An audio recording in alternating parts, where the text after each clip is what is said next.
And this is Alan Hilliard Sports here for a recap of this Friday or Saturday's football game down in Springfield area. Obviously, it wasn't the start you were expecting, but there was a lot of positives that came out of it, and you played a good Queen City team that you'll see again.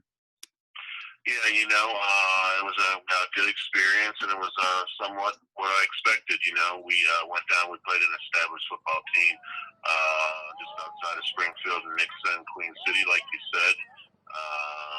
Queen Our team was City gets an definitely opening, stacked a big opening. what They the are off, roster limit is, and and we went down we there, are going to and be like I said, touchdown we learned a little bit Jackets. about ourselves as a first-time franchise in our first So just game. like that, we are The score wasn't nearly indicative knotted back of up what again we with were able one to touchdown apiece. take away from the game and move forward.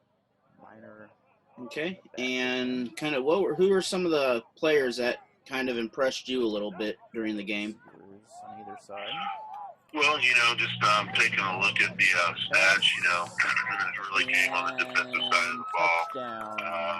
Chris Smith, Touchdown, Jack Blue linebacker, was leader in tackles with 10 tackles, 3 assists, and a fumble recovery. Good catch on that. Brad Shoemaker was our second leading tackler with 7 tackles and 2 assists. And, we had a couple guys that really performed well. And Marshall Kramer, our starting left tackle, was able to help out on the defensive end. He finished up with 5 tackles and 3 assists, and really was a part of things in the second half when we probably played our best football. We had a couple good defensive series in the second half where we did play better than in the first half. And our starting corner, Joseph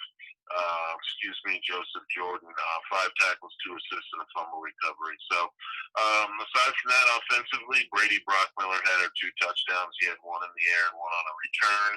And quarterback Kyle Love was 10 for 25 for 78 yards, 2 interceptions and a touchdown. So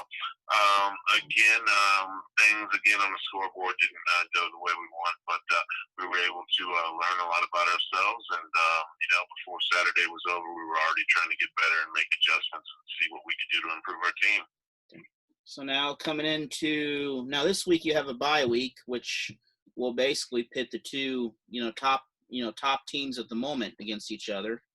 So after that, how are you going to prepare for the Midwest team there? Well, like you said, this week, off week, so we'll use it to practice. And again, with us being an indoor-based team, we needed to make some adjustments to our schemes to be a little bit more conducive to the 8-man outdoor game. Like I said, even before the Queen City game, we're the new kids on the block, particularly with the 8-man outdoor. So we've made those adjustments. Number one, that's going to be one of the main things to help us prepare for the Midwest defenders.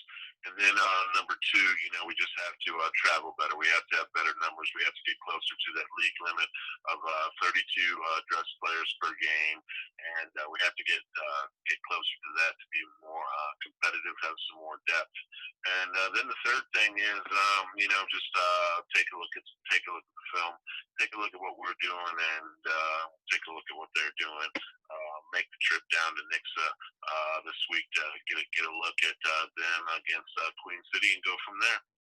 Okay. And on the schedule, what I was looking at is a lot of the early part of your season's on the road, but then essentially you're at home the rest of the year except for one trip to Nebraska.